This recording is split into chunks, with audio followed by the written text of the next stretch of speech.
इस्लामाबाद से मरी जाने वाली सड़कें जाम और सयाहों की रश की वजह से बंद हो गई हैं। मरी से वापसी के लिए एक साइड खोल दी गई है। इसी पर ताजा तरीन क्या सूरत हाल है, जानते हैं वकार अली सैयद से। वकार, अपडेट कीजिएगा, इस वक्त क्या मनाजिर आप देख रहे हैं और कहां से रास्ते खोले गए हैं?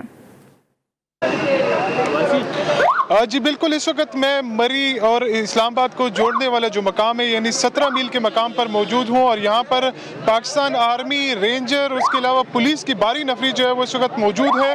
जो मरी से जो गाड़ी आ रही है उनको तो आज़ादाना उनकी नकलो हरकत है और वो यानी इस्लामाबाद में दाखिल हो रही है, लेकिन मरी जाने वाली तमाम गाड़ियों को जो है वो रोका जा रहा है। यहाँ पर सिर्फ मकामी वो लोग जिनके आगे रिहाइश गाह हैं, क्योंकि यहाँ पर छोटे छोटे गाँव हैं, वहाँ पर उनको सिर्फ जाने की इजाज़त दी जा रही है। लेकिन अब से कुछ देर पहले पाकिस्तान आर्मी की और इसके अलावा जो पंजाब गवर्नमेंट की जो हैवी मशीनरी है वो यहाँ पर पहुँचाई गई है और वो अब मरी में बाकायदा तौर पर जो है वो दाखिल होगी। इसके अलावा जो फलाई इदारे हैं उनकी जो रेस्क्यू सर्विसेज की मुख्तलिफ जो एम्बुलेंसेज हैं और इसके अलावा जो रजाकार हैं वो मरी में जो है वो दाखिल हो रहे हैं। और इसके अलावा जो मुख्तलिफ जिस तरह टाइगर फोर्स के एहलकार हैं वो भी यहाँ पर जो सिक्योरिटी के नाफिज करने वाले इदारे हैं उनकी मावनत जो है वो कर रहे हैं। लेकिन एक हैरान कुन बात यह है कि सूबाई और वफाकी हुकूमत की जानिब से बार बार ये कहा जा रहा है कि मरी को जो है वो कल रात 9 बजे तक हर किस्म की एंट्री जो है वो बंद की गई है। उसके बावजूद जो है वो बड़ी तादाद में लोग जो है वो आ रहे हैं और यहाँ पर जो सिक्योरिटी एहलकार है उनसे बहस कर रहे हैं। उनकी जानिब से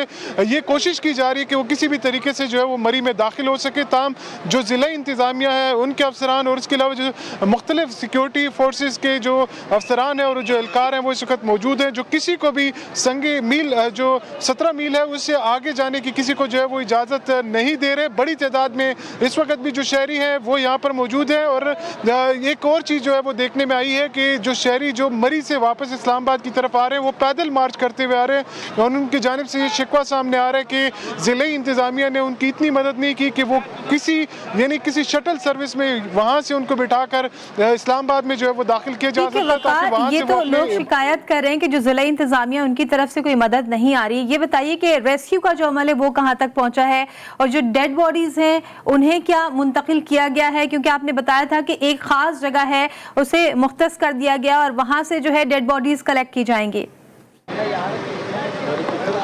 जी बिल्कुल, ये जो 17 मील का मकाम है इस पर जो है वो डेड बॉडीज़ लाई जा रही है और जो डेड बॉडीज़ है जो हमारी इतला है उसके बाद जो इस्लामाबाद की है वो इस्लामाबाद के अस्पताल और इसके अलावा जो कुछ रावलपिंडी के अस्पतालों में जो है वो पहुंचा दी गई हैं। और इसके अलावा जो बाकायदे तौर पर जो है वो टीमें तश्कील दी गई हैं। जितनी भी जिन अफराद की भी जो है वहाँ पर डेथ हुई उनको मुख्तलिफ एम्बुलेंसेज में जो है वो मरी से निकाला जा रहा है। और जिस तरह की इस्लामाबाद की एक फैमिली थी तो उनको इस्लामाबाद जो है पहुँचाया गया और इसके अलावा जो मर्दान और रावलपिंडी से ताल्लुक रखने वाले जो अफराद थे जिनकी खिलाफत हुई जो उसमें जाबहक हुए उनको जो है वो पिंडी मुंतकिल कर दिया गया। और इसके अलावा जो रेस्क्यू टीमें हैं वो अभी भी मरी में दाखिल हो रही हैं। जो रजाकार हैं उनकी बड़ी तादाद जो है वो इस वक्त मरी में दाखिल हो रही है। वहाँ पर जो रेस्क्यू सरगर्मियाँ हैं उसमें अपना हिस्सा जो है वो डाल रही है। लेकिन यहाँ पर जो इदारे हैं जो इंतजामिया रेस्क्यू का अमल जारी है। वकार साथ ही रहिएगा। अब आपको बताएं कि गुज़िश्ता सब मरी में फंस जाने वाले एएसआई नवीद इकबाल 3 बेटियों और 1 बेटे समेत वफात पा गए हैं। मरहूम एएसआई नवीद इकबाल थाना कोहसान में तैनात थे। इस वक्त हमारी नुमाइंदा आसिया कौसर एएसआई के घर पर ही मौजूद है। मजीद तफसीलात उनसे जानेंगे। आसिया, अपडेट कीजिएगा। यकीनन अफसोसनाक सूरत हाल है। आप एएसआई के घर के बाहर मौजूद हैं।